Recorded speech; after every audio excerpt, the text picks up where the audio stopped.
Esta es la palabra de Dios. Salmo 19, versículos 7 al 9. La ley del Señor es perfecta. Infunde nuevo aliento.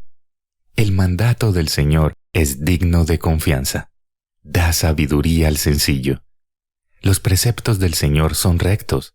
Traen alegría al corazón. El mandamiento del Señor es claro. Da luz a los ojos. El temor del Señor es puro. Permanece para siempre. Las sentencias del Señor son verdaderas. Todas ellas son justas. Bueno, muy bien. Bienvenidos a todos, hermanos y amigos que nos visitan. Bienvenidos a nuestra celebración. Continuamos en nuestra serie de exposiciones. ¿Cómo es que se llama? Bueno, ahí está el soplete. Cambiando nuestra historia. Y ya ha quedado claro por qué es que estamos cambiando nuestra historia. ¿Por qué? Justamente por ese subtítulo que no podemos pasar desapercibido, ¿cierto? Por el poder transformador de la gracia de Dios. De la gracia de Dios. Muy bien, hoy seguiremos entonces meditando en la palabra del Señor. Hemos venido justamente haciendo eso. Cómo la gracia del Señor ha transformado la vida de algunos hombres y también miraremos a futuro algunas mujeres. Eso, a través de su gracia. ¿De cuáles personajes te acuerdas que hemos predicado? A ver. ¿De qué personajes? ¿De? Moisés, hace 8 días. Job, José, Noé. Cierto, bueno, en fin, varios de esos personajes, cómo el Señor ha transformado sus vidas por su gracia. Y bueno, yo quiero invitarte hoy a que tomemos un momento para hacer un ejercicio. Vamos a hacer un ejercicio de pensar que tú tienes la responsabilidad de dirigir una misión de rescate. Algo así como lo que pasó en la Operación Jaque, ¿lo recuerdan? Sí, que iban los helicópteros, iban a liberar unos secuestrados. Tú estás encargado de dirigir esa misión de rescate. Y te dan a elegir entre 2 opciones de soldados. A ver, tú ¿a quién llevas? ¿A quién llevas? Entonces, el primer soldado que puedes llevar es un soldado que tiene entrenamiento en comandos de fuerzas especiales. Este soldado está capacitado para cualquier tipo de enfrentamiento rural. Por su formación profesional, pues son autónomos, obviamente son oficiales o suboficiales del ejército. Están capacitados para cualquier tipo de combate en una guerra formal. Por ejemplo, el tipo de combate que hoy está librándose entre Ucrania y Rusia. ¿Sí? Entonces, esa es la primera opción. La primera opción que tienes, a ver si llevas ese soldado. Y la segunda opción es un soldado recluta. Este soldado, pues, hasta ahora está aprendiendo de la milicia, está aprendiendo a cómo se coge el fusil y pues como no había tenido armas en su mano, pues eso lo estresa mucho, le da un poco de susto, de miedo. Tiene un entrenamiento muy básico en el uso del fusil y pues es alguien que se limita a obedecer órdenes de sus superiores. Así que, ¿a quién llevarías a esa misión? ¿A quién? Al más capacitado, al primero. Bueno, vamos a ver a quién escogería Dios, a quién llevaría Dios a esa misión. Justamente hoy lo vamos a ver en la vida del personaje que vamos a estudiar. Y quiero invitarlos hoy a que meditemos en el libro de los jueces. El libro de los jueces. Y brevemente, a manera de abrebocas, recordemos que este libro, hermanos, abarca el periodo entre la muerte de Josué y la llegada de la monarquía a Israel, es decir, el tiempo cuando empezaron a nombrarse reyes en el pueblo de Israel. El nombre del libro de jueces no necesariamente nos habla de unos jueces como nosotros lo podríamos entender, ¿sí? Como funcionarios judiciales que están dictando allá juicios, sino más bien se refiere a líderes militares y a jefes de clanes que fueron llamados por Dios en un momento específico para liberar al pueblo de Israel de la opresión que estaban enfrentando frente a determinada nación. Y bueno, ¿cómo así que opresión? Bueno, sí, el pueblo de Israel durante la época de Josué digamos que en alguna medida fue obediente y disfrutaron de la victoria y de la conquista de la tierra prometida. ¿Lo recuerda? ¿Sí? Llegaron allá y disfrutaron, digámoslo, de ese tiempo, fueron obedientes en alguna medida, digámoslo. Pero tan pronto como Josué muere, el pueblo se rebela contra el Señor. El pueblo se rebela contra el Señor, dice el texto, que hicieron lo malo ante los ojos del Señor, que abandonan al Señor y sirven a los dioses de otros pueblos. Dice el texto, a los Baales, ¿sí? Se olvidaron del Señor y de la forma en que Él los había sacado de Egipto. Y el Señor permite entonces que naciones vecinas opriman al pueblo de Israel, y de esa forma entonces vemos un patrón repetitivo en el libro de Jueces. Yo te animo a que leas el libro de Jueces y tú vas a poder percibir ese patrón repetitivo. ¿Cuál? Primero, Israel hace lo malo ante los ojos del Señor. Segundo, pues el Señor, eso produce su ira y el Señor, entonces viene la opresión por mano de una nación extranjera. Tercero, los israelitas claman al Señor para ser liberados de esa opresión. Cuarto, pues el Señor los escucha y escoge un libertador para que venga y les libere, justamente a un juez. Y quinto, pues el pueblo disfruta de un periodo de paz mientras el juez vive, pero una vez que el juez muere, una vez más viene y se repite el ciclo. El pueblo abandona al Señor, se postra frente a los Baales y se rebelan contra el Señor. Y yo quiero invitar a los hermanos a que hoy reflexionemos en cómo el poder de la gracia de Dios transformó la historia de Gedeón. Quiero invitarte a que oremos. Este es el momento en el que podemos poner nuestros celulares en silencio y esto nos ayude a escuchar la palabra con atención y evitemos distracciones para otros. Gracias, hermanos, por eso. Y oremos. Ora y habla a tu Señor, a ese Señor que es tan cercano.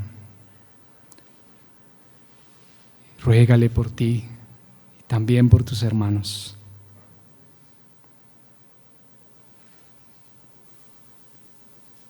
Señor, te adoramos hoy. A ti, nuestro Salvador, el Señor que trasciende la historia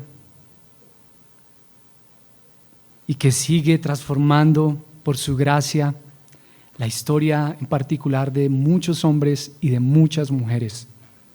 Por tu gracia, Señor. Te pedimos que nos bendigas en esta mañana, Señor, al meditar en tu palabra. Tú, Señor, sabes las diversas maneras en que nuestro corazón se resiste, Señor, a tu palabra. Nos rebelamos contra ti. Te suplicamos, Señor, que tengas misericordia de nosotros y nos bendigas hoy con tu palabra. Y hagas, Señor, de nuestros corazones sensibles para recibir tu palabra, Señor. Bendícenos hoy. Haznos el bien, Señor, en este día. Tú que sabes hacer lo bueno, Señor. Haznos el bien en esta mañana. Eso te rogamos, Señor. En el nombre de Jesús. Amén. Muy bien, hermanos. En esta ocasión, con respecto al personaje que vamos a estudiar, el Señor había entregado a Israel en manos de los madianitas, ¿sí? En cabeza de su jefe Madián. Se vieron obligados a dejar sus hogares y se hicieron escondites en las montañas y en las cuevas. Yo no sé, ¿alguna vez has tenido que vivir una experiencia así, donde por alguna situación que se esté viviendo en el país te hayas tenido que ir, no sé, para Guarne y haberte quedado por allá y de alguna manera como esconderte por lo que está sucediendo? Bueno, tal vez lo más cercano que tuvimos a eso fue por ahí el COVID, ¿no? Pero ni qué pensar, lo que estaba viviendo el pueblo de Israel era mucho más intenso, mucho más fuerte. Los madianitas no estaban tanto interesados en un control político de Israel, sino más bien en la explotación de la tierra, saqueando las cosechas, explotando la tierra. Eran como una especie de langostas que vienen y arrasan con los cultivos. No sé si tal vez has visto uno de esos documentales a veces de Discovery o de Nat Geo donde vienen esas langostas y llegan a los cultivos y los arrasan, dejan sin nada esos cultivos. Bueno, algo así era lo que hacían los madianitas. Y pues obviamente esta situación trajo empobrecimiento a Israel y la nación soportó esa situación por un periodo de casi 7 años. Así que el pueblo clama al Señor y Él les envía un profeta que les recuerda de alguna manera la palabra del Señor y les dice que Él los había sacado de Egipto, que Él los había librado de sus enemigos, pero que ellos se fueron tras otros dioses y así desobedecieron al Señor. Y entonces el Señor interviene en su historia. Y ahí entonces los invito para que leamos en el libro de Jueces, capítulo 6, versículo 11 al 16. Jueces capítulo 6,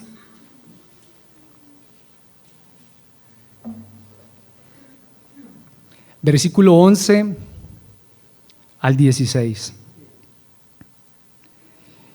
Dice la palabra del Señor.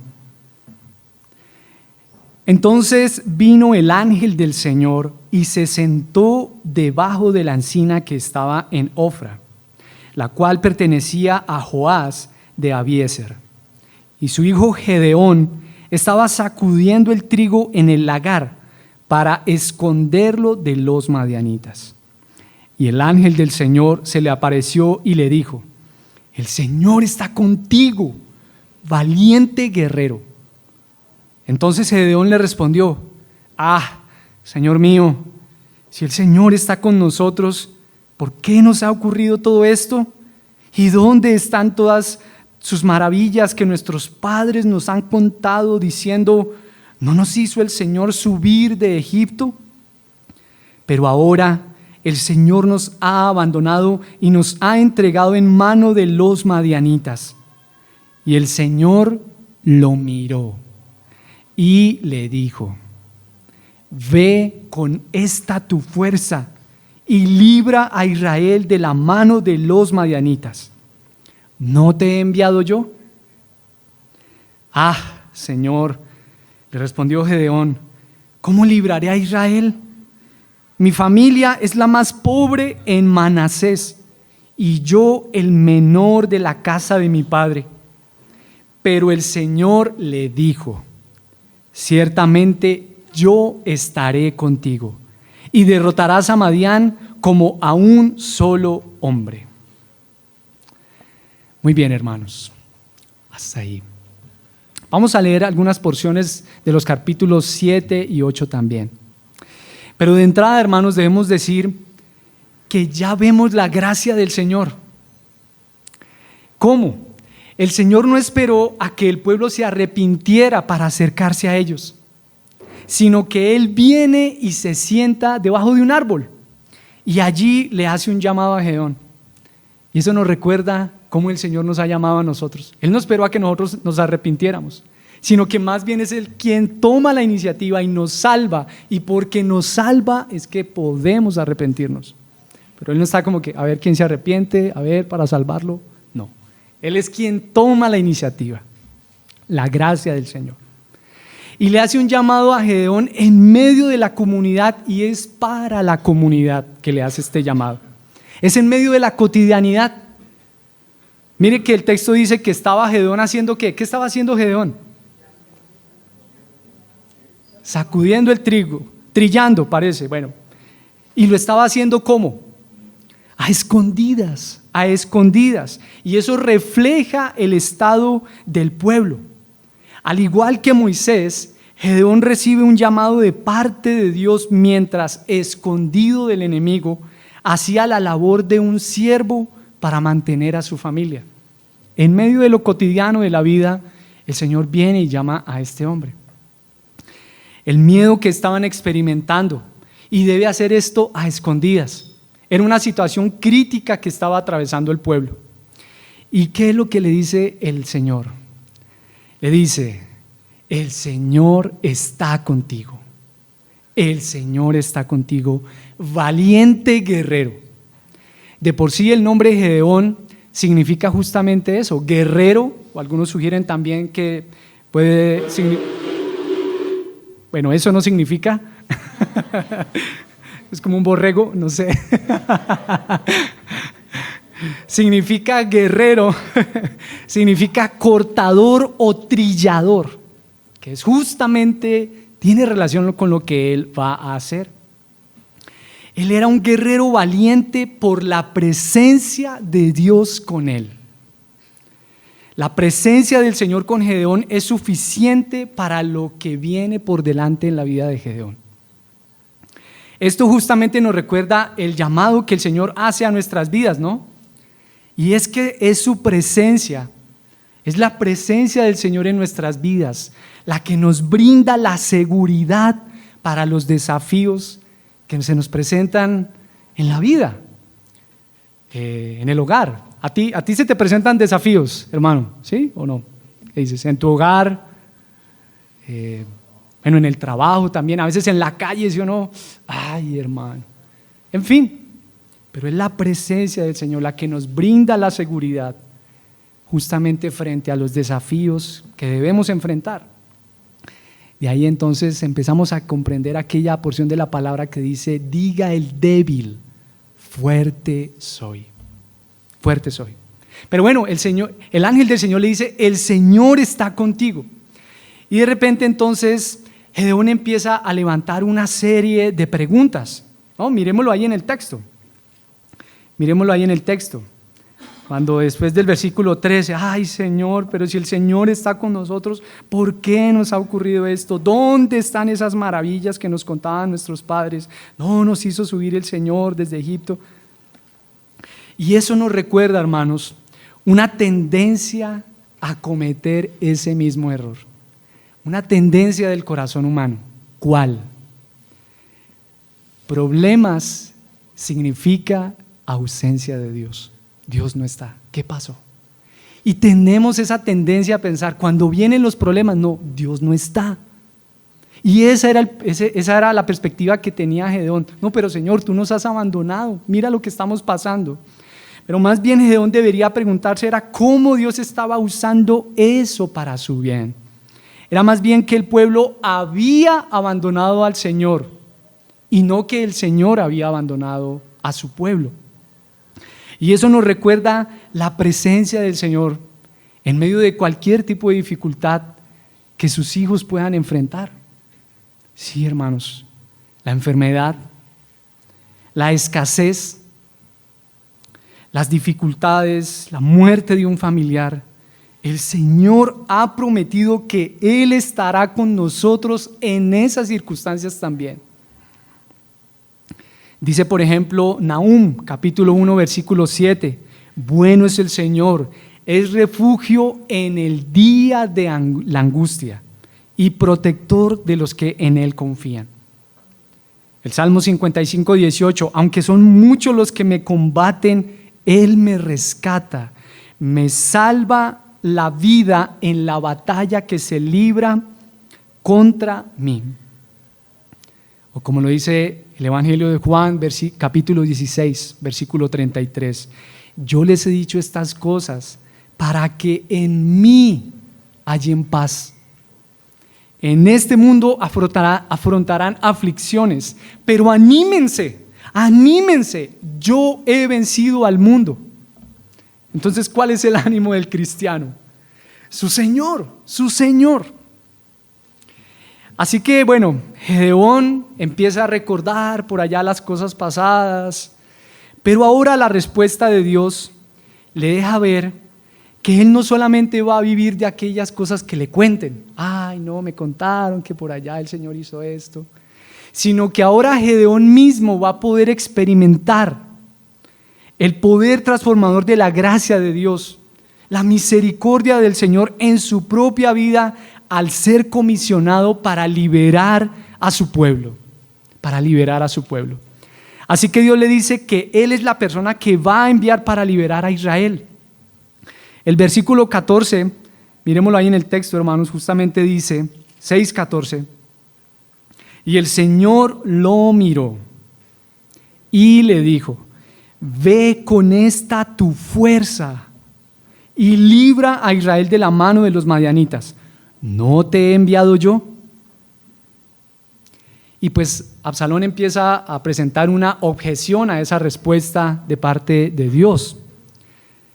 Él dice: Señor, pero es que yo soy el más insignificante de mi familia.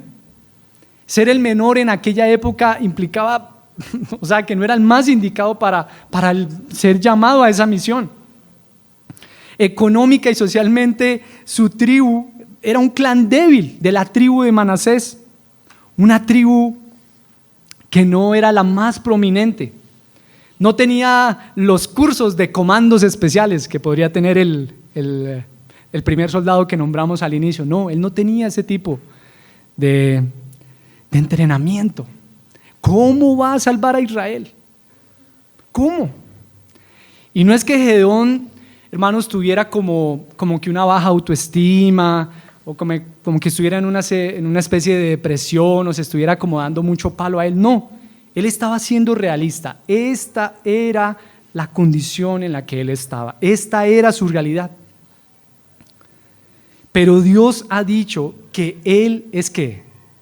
Que Gedeón es ¿qué? ¿Lo recuerdas en el texto? Un valiente guerrero. Un valiente guerrero. Y no es que Dios esté siendo sarcástico con Gedeón. No, sino que si Dios lo ha dicho, es porque así es.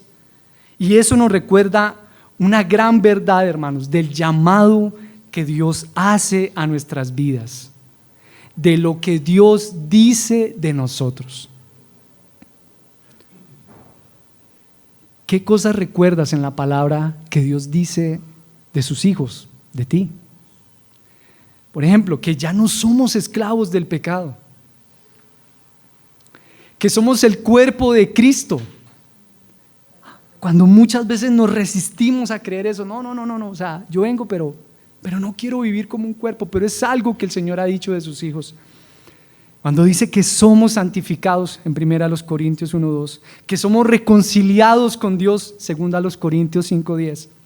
¿Qué otras cosas tú recuerdas que el Señor ha dicho de su iglesia, de sus hijos? ¿Qué son qué? A ver, ¿qué más? Que somos real sacerdocio, bueno, ¿qué más? A ver, que somos nación santa, ajá, ¿qué más? Que somos luz, ajá, que somos sal también, ¿cierto? Que somos aceptos en el amado, aceptos, somos aceptados en Cristo. Ay, hermanos, y tal vez nosotros, como a Gedeón nos sucede, nos miramos a nosotros mismos y nos cuesta reconocer aquello que Dios dice acerca de nosotros. Pero, ¿qué era lo que Gedeón tenía de parte de Dios? ¿Qué era lo que Gedeón había recibido de parte de Dios? ¿Qué? ¿Qué era básicamente lo que Gedeón tenía? Sus palabras, ¿cierto? Mire que en el texto muy repetidamente dice, y le dijo, y le dijo, y le dijo. Lo que tiene Gedeón de parte de Dios es sus palabras, podríamos decir sus promesas, ¿verdad? Así como nosotros hoy tenemos la palabra del Señor y es a partir de ella, de lo que Dios afirma de nosotros, que debemos experimentar ahora la vida y que debemos vivir la vida, de lo que Dios dice de nosotros. Pero claro, el potencial de Gedeón pues no es suficiente por sí solo para esa labor que va a emprender. Él debe saber y debe confiar que Dios es quien lo envía a esa misión. Y es porque el Señor es quien lo está enviando que él puede confiar en él. Y esa pregunta que vemos en el versículo 14 sería una pregunta que muy seguramente retumbaría en la mente de Gedeón y que debe retumbar en nuestras vidas. ¿Usted la observa ahí? ¿Cuál es?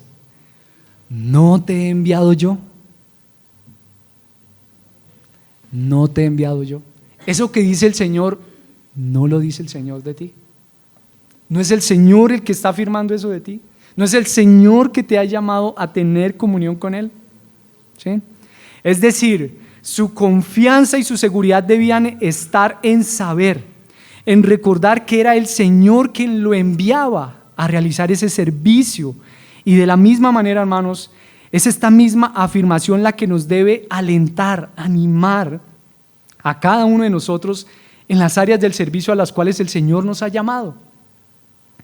Por ejemplo, en el hogar, claro, el servicio que como esposos damos a nuestras esposas, la esposa también al esposo, el servicio que hacemos en nuestro trabajo, en nuestra empresa, el llamado que particularmente ejercemos con nuestras vocaciones. También, claro, ¿por qué no decirlo? El servicio que prestamos en la iglesia a nuestros hermanos. Eso es lo que nos debe alentar, que ha sido el Señor quien nos ha llamado a servir. Y Gedeón entonces le pide una señal al Señor para saber que es Dios quien le está dando esa tarea, quien le está dando esa misión.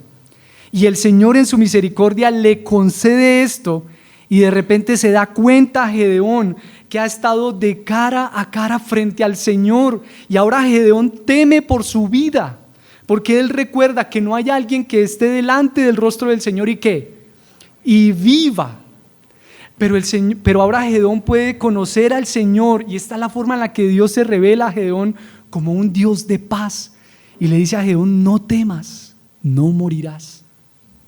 Justamente ahí edifica un altar que evidencia eso. Dios es un Dios de paz, es un Dios de paz. Y el Señor de paz le da la seguridad para saber que no morirá.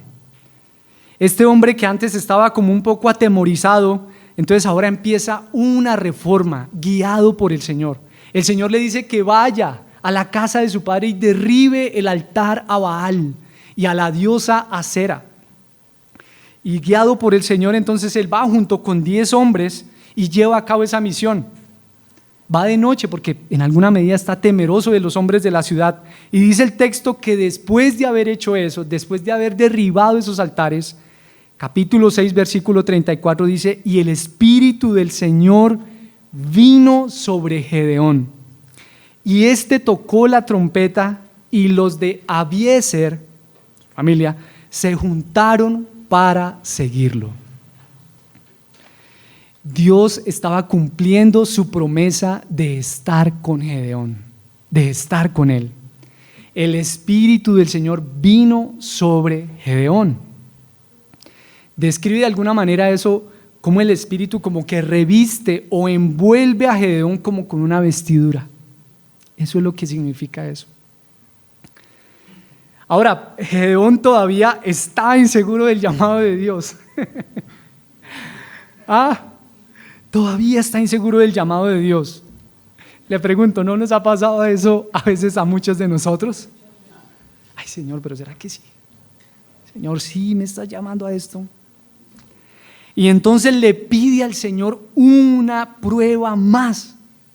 Y el Señor, hermanos, por su gracia le concede eso a Gedeón. Lo recuerda, la prueba del vellón, donde él le dice: Señor, mira, voy a dejar este vellón y que mañana amanezca solamente humedecido con el rocío, el vellón, y la tierrita esté seca. Y bueno. Y al día siguiente Gedeón: ay, Señor, no se vaya a irar. Eso lo dice el texto. No se vaya a irar, pero Señor, otra prueba. Que se moje la tierrita con el rocío, pero que el vellón quede seco. Hermano, y el Señor en su gracia le permite eso a este hombre. Uno diría como que Gedeón, ya no más. O que ya no más pruebas, hombre. Ay, hermanos, pero dígame si muchos de nosotros no nos vemos reflejados ahí en Gedeón. En medio tal vez de nuestras inseguridades, nuestros temores, la fe de Gedeón necesitaba ser fortalecida, y por su gracia el Señor le permite que él responda a esas 2 pruebas que pone Gedeón. Yo quisiera animarte a pensar en esta pregunta, hermano. ¿A qué promesa necesitas aferrarte por la fe en el día de hoy? ¿Qué promesa el Señor ha dado en su palabra acerca de sus hijos a la cual tú necesitas aferrarte hoy? Tal vez que el Señor es tu perdonador.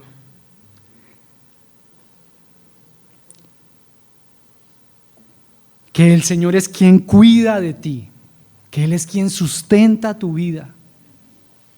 Que aunque tal vez tú te levantas todas las mañanas para ir a tu trabajo y todo, pero necesitas recordar, es el Señor mi sustento.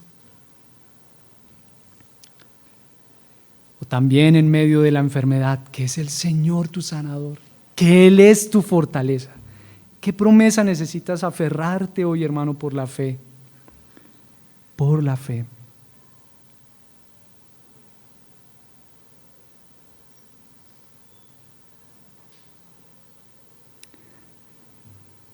El Señor, hermanos, en su gracia estaba cambiando la historia de Gedeón, y por su gracia está cambiando nuestra historia también. Está también cambiando nuestra historia. A Gedeón le estaba capacitando para tener fe en Jesús. Y dime, hermanos, si eso no es lo que el Señor hace también con nosotros, dándonos fe. Fe, hermanos, para que dejemos de confiar en nosotros mismos y más en Él. Y día tras día nuestra fe se ancle más profundamente en el Señor y solo en el Señor, hermanos. Dios, por su gracia, sigue cambiando nuestra historia. Sigue cambiando historias de muchos hombres y mujeres por su gracia. Por su gracia.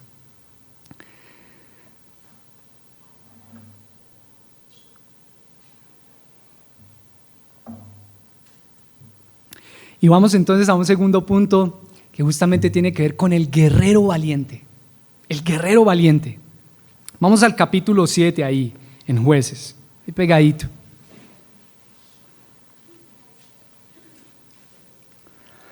Ya Gedeón le ha hecho ahí esas pruebas de los 2 vellones y entonces ahora ¿qué viene?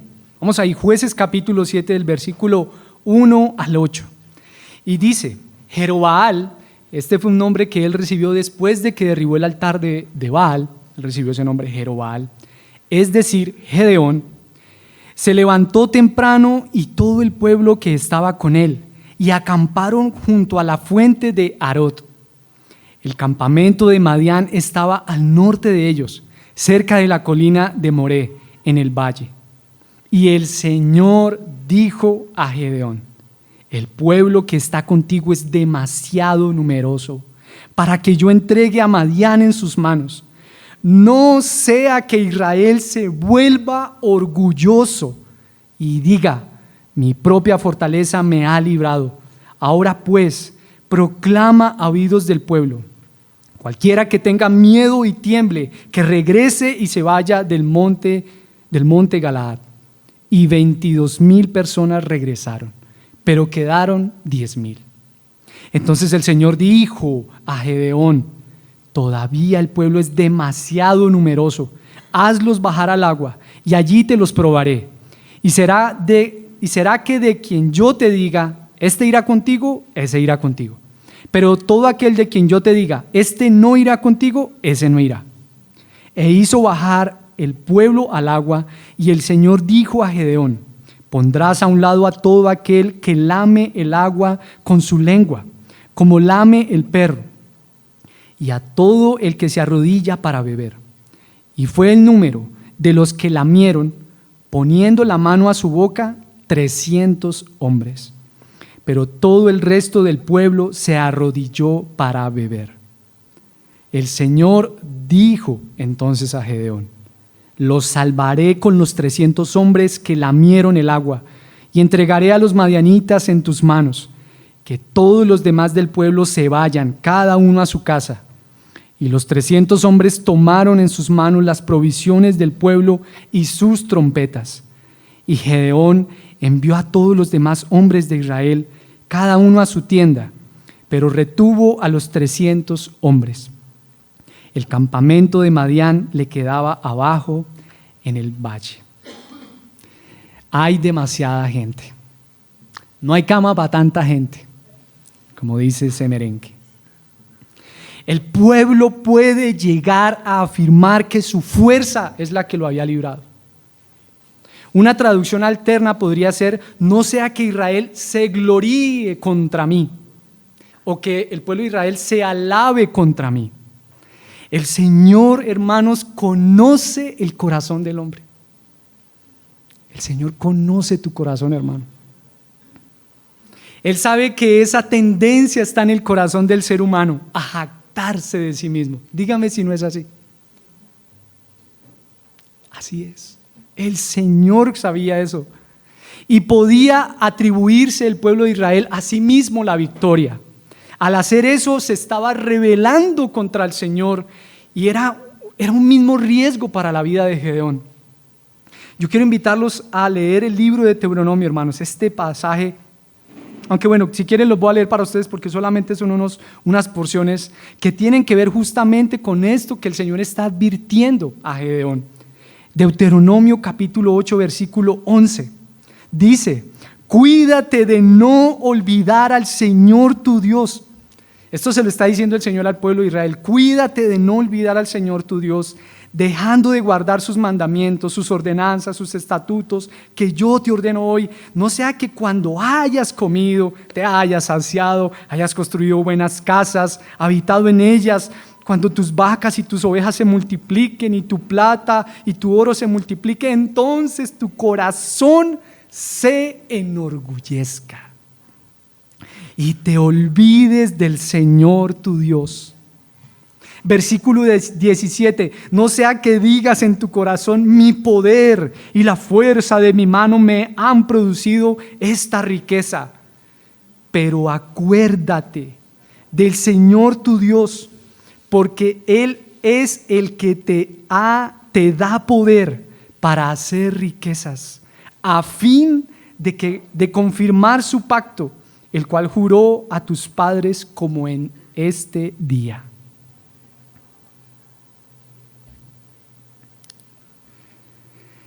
Hermanos y amigos,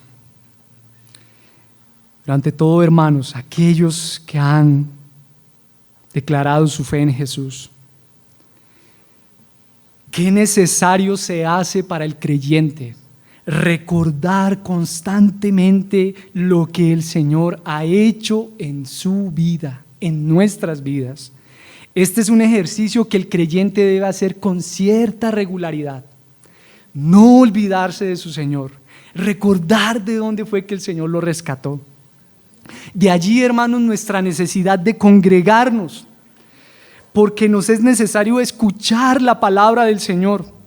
Pero claro, no solamente aquí en la reunión como iglesia, sino también tú, hermano, en tu casa, cuando lees la palabra y meditas y tomas un tiempo para aquietar tu mente y pensar en el Señor, pensar en la gravedad de tu pecado y volver tus ojos al Señor. Cuando tú a ti mismo te recuerdas las verdades del Evangelio, hermanos, y recuerdas que es por la gracia del Señor que eres lo que eres, que Él te ha salvado, hermano. Ese es un ejercicio que el creyente a lo largo de toda su vida debe hacer constantemente. Acordarse del Señor, recordar la obra del Señor y de recordar esas verdades del Evangelio, que no ha sido por nuestra fuerza, que no ha sido tal vez por nuestra inteligencia, que no ha sido tal vez por nuestras capacidades, que el Señor nos ha salvado, que Él nos ha librado del poder del pecado, sino que ha sido por su gracia, por la gracia del Señor. ¡Qué belleza nuestro Señor, hermanos!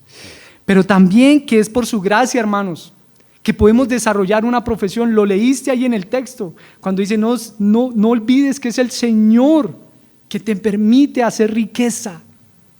Hermano, no olvides que es el Señor el que te permitió estudiar una profesión. Tú que estás en la universidad, recuerda que es el Señor quien en su gracia le permite esos recursos a tus papás para que puedas estudiar esa profesión. Tú que tal vez has podido estudiar, tu trabajo, lo que eres en tu hogar, es por la gracia del Señor, por la misericordia del Señor. Dios, hermanos, en su misericordia reduce, quita aquello en lo que Israel pueda hallar su seguridad, su fuerza. Y será a través de la debilidad de un ejército de 300 contra un ejército de 132,000 hombres. Hermano, tú nunca le aconsejarías a alguien que se va a enfrentar contra un ejército de 132,000. No, ve con 300. ¿Sí o no que uno no haría eso? Yo no le diría, por ejemplo, tal vez eso a Alex, que es, bueno, uno de los que conocemos aquí que es militar. No, Alex, ve con 300 nada más, contra 132,000. No, hermanos, aquí las matemáticas no cuadran. Y eso es más evidencia de que sería el Señor quien le daría la victoria a su pueblo. El Señor una vez más entonces le habla a Gedeón. Qué gracia la del Señor, para darle la seguridad de la victoria. Miremoslo ahí, Jueces capítulo 7, versículos 9 y 11. Jueces 7, 9 y 11.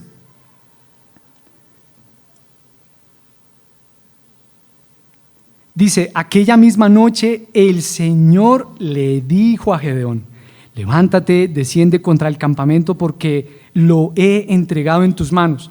Pero si tienes temor de descender, baja al campamento con tu criado Fura y oirás lo que dicen. Entonces tus manos serán fortalecidas para descender contra el campamento. Y descendió con su criado Fura hasta los puestos avanzados del ejército que estaban en el campamento. Y aquí Gedeón va al campamento y escucha, ¿qué es lo que escucha? Vamos al versículo 14, más abajo, dice, el versículo 13, vamos desde el 13, dice, cuando Gedeón llegó allí, un hombre estaba contando un sueño a su amigo, ¿sí? De los madianitas. Escuchen, tuve un sueño. Un pan de cebada iba rodando hasta el campamento de Madián y llegó hasta la tienda y la golpeó de manera que cayó y la volcó de arriba abajo y la tienda quedó extendida. Su amigo le respondió, esto no es otra cosa que la espada de Gedeón, hijo de Joás, varón de Israel. Dios ha entregado en su mano a Madián y a todo el campamento. ¿Quién creería que un pan derribando una tienda? ¿No te parece? Un pan de cebada, lo que era propio del consumo de los más pobres en aquella época, sería a través de la debilidad de un pan, de la improbabilidad de un ejército de 300 contra 132,000, sería a través de la debilidad que Dios le daría la victoria a su pueblo. Cuando incluso otros reconocen el actuar de Dios en nuestras vidas, así como lo estaba haciendo este hombre, eso no tiene que ser más que el Señor que ha entregado a Madián en manos de Gedeón. Cuando aún otros reconocen la obra de Dios en nuestras vidas y de alguna manera eso alienta y fortalece nuestra fe, anima nuestra fe. Mira lo importante, hermanos, de reconocer aquellas cosas que el Señor hace en la vida de otros. Con eso anima nuestra fe, fortalece nuestra fe. Ahora Gedeón en estos momentos entonces confía en el Señor. Ya, uno como que ya dice, ya, se le acabaron las pruebas. Ya, Gedeón confía en su Señor. No ha ocurrido como tal la batalla, no, pero alienta a su ejército y ya con la realidad, con la declaración que el versículo 15 hace, levántense, porque el Señor ha entregado en manos de ustedes el campamento de Madián. Así que Gedeón pues divide a los 300 hombres en 3 grupos, cada uno de 100, guía a este ejército, hacen sonar sus trompetas a eso de la medianoche, rompen sus cántaros, que eran unos cántaros de barro, y mantienen en sus manos unas antorchas encendidas.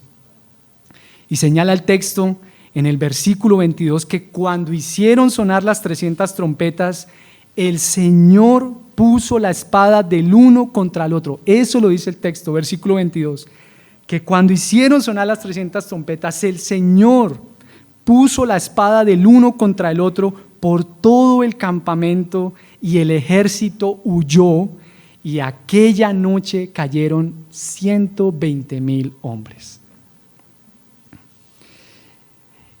El aviso que dio Gedeón a Efraín hizo que mataran a los jefes de Madián.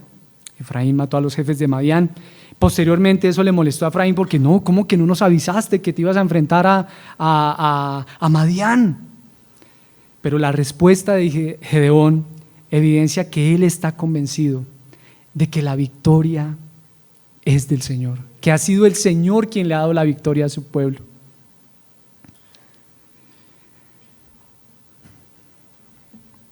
Hermanos, cuando el Señor, de alguna manera que no entendemos, ¿cierto? Uno diría, pero ¿cómo el Señor, tras de que son 30,000, no, que se vayan los que tengan miedo, 10,000, no, todavía hay muchos, 300, los que laman el agua como perros? Cuando el Señor, de alguna manera que no entendemos, hermanos, hace que aquellas cosas en las que nos sentimos seguros, que nos dan como esa sensación de seguridad, de fortaleza para enfrentar la vida, como que desaparecen. Ese cliente que tal vez en nuestro negocio habíamos hecho un compromiso de un negocio, pero de repente se retiró. Ese amigo que tal vez nos iba a ayudar a entrar a una empresa, pero que de repente no se da la situación. No se supo qué pasó. Probablemente, hermanos, no lo veamos, pero la misericordia del Señor nos está guardando de que nuestro corazón se vuelva orgulloso,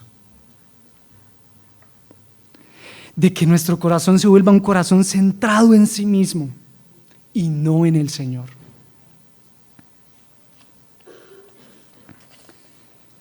Pero a la vez, hermanos, Dios en su misericordia nos da la fe para saber que Él nos sostendrá, que en nuestras flaquezas, en nuestras debilidades, es Él quien nos da la fortaleza.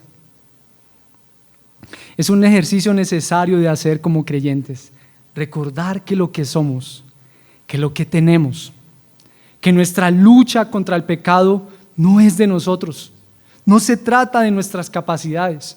Como que, a ver, ¿yo qué tanta fuerza le pongo a esto? Y no, entonces voy a hacer resoluciones no, porque como lo dice el libro de las cartas verdes, eso sería confiar en la carne, poner nuestra confianza en nosotros, sino de recordar que nuestra fortaleza es el Señor y que todo es por la gracia del Señor.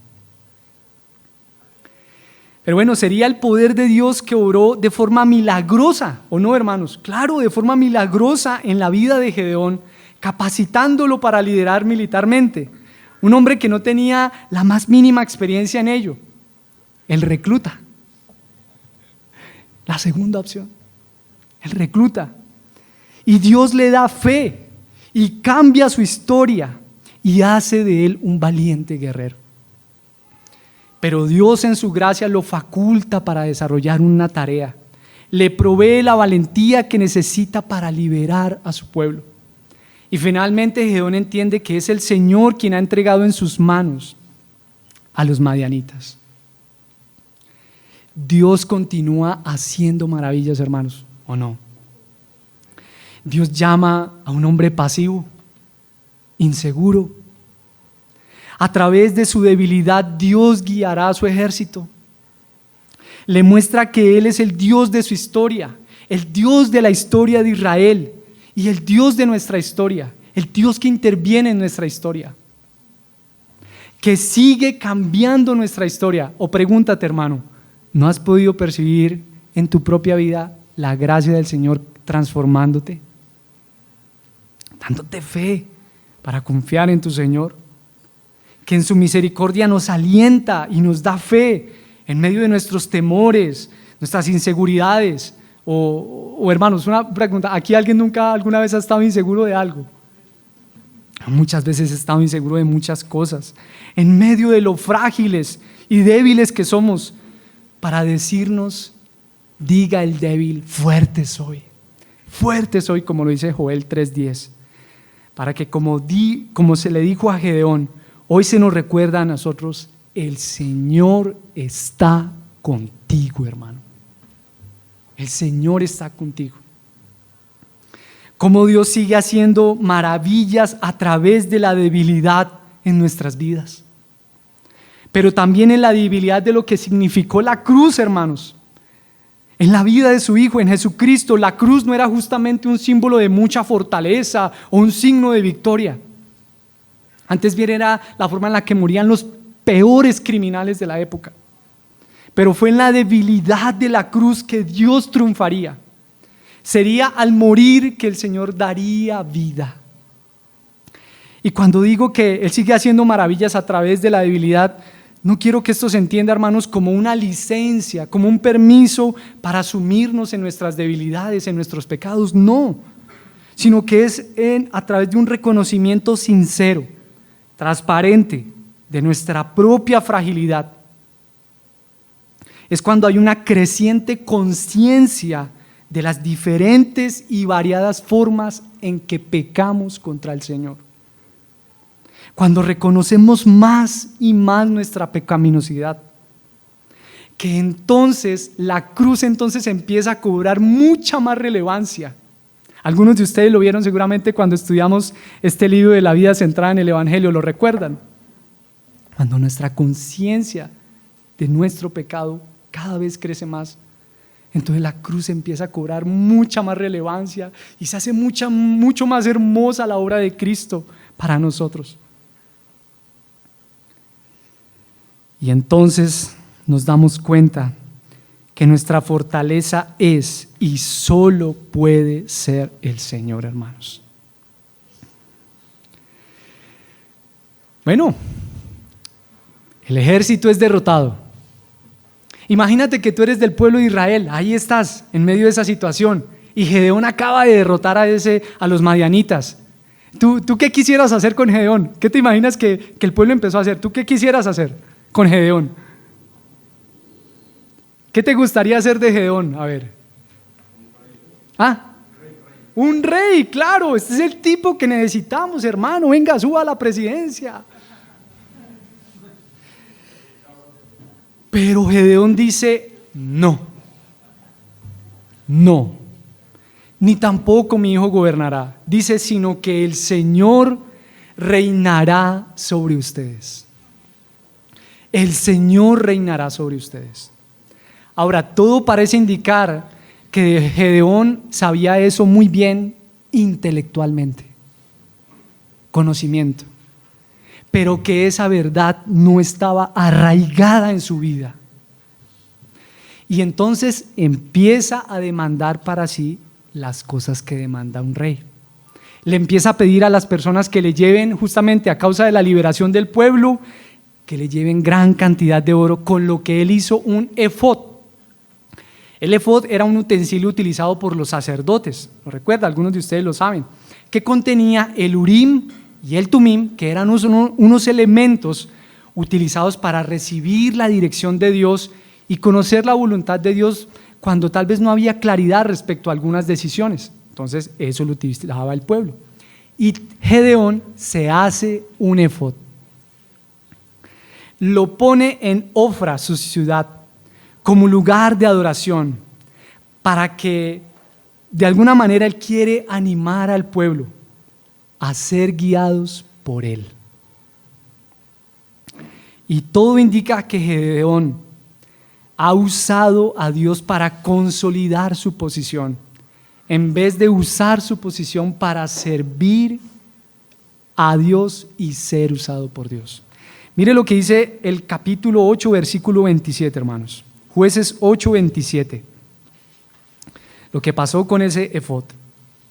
Jueces 8, 27. Dice, Gedeón hizo de ello un efod y lo colocó en Ofra, su ciudad, con la cual todo Israel se prostituyó allí.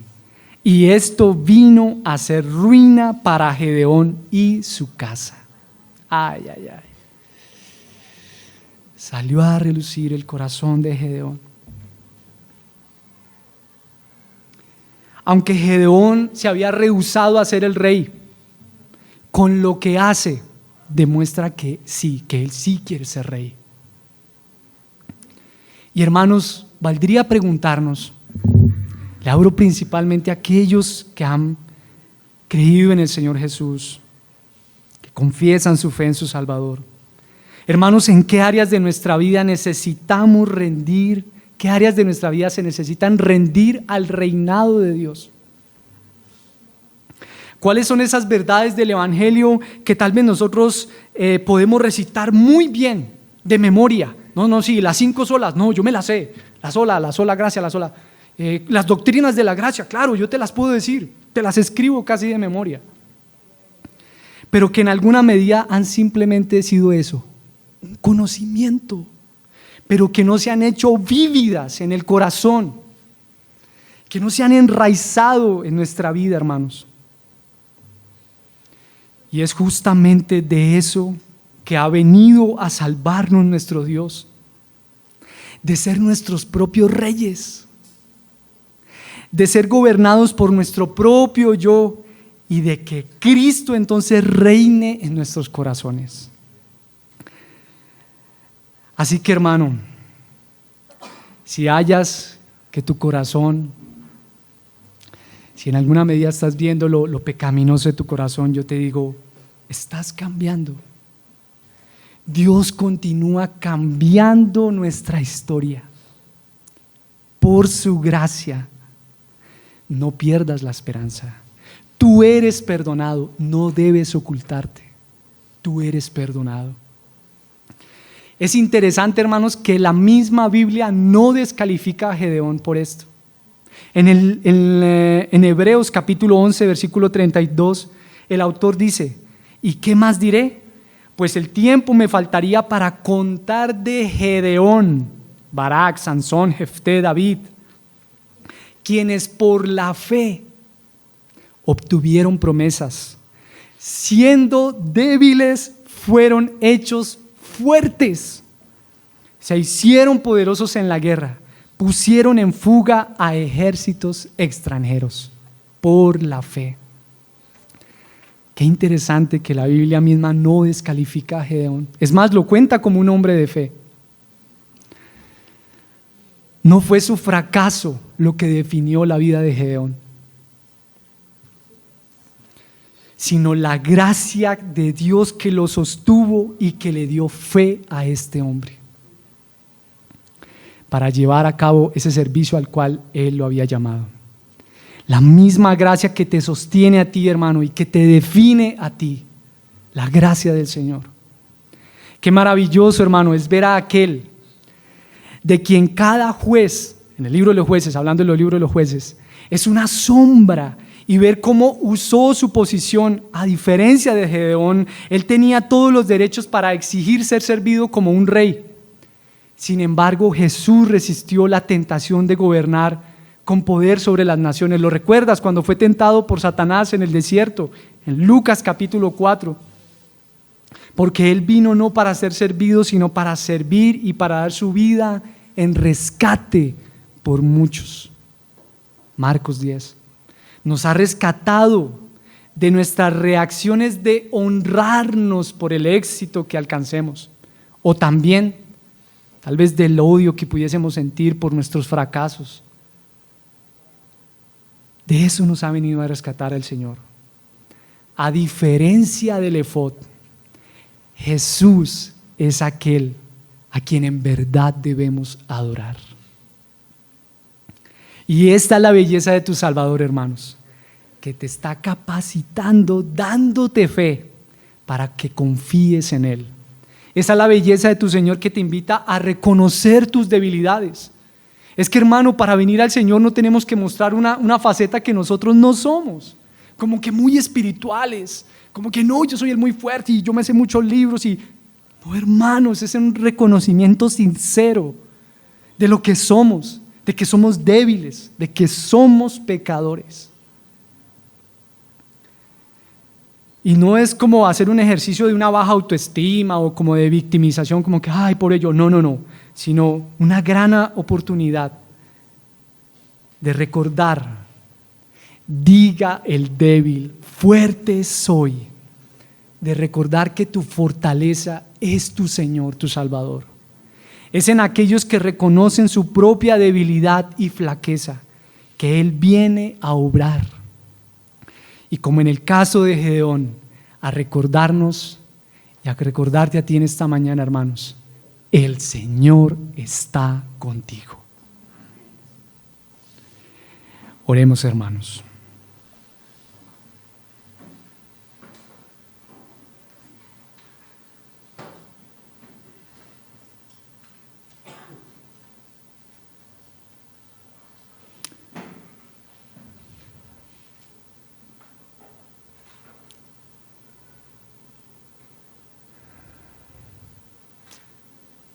Nuestro precioso Salvador.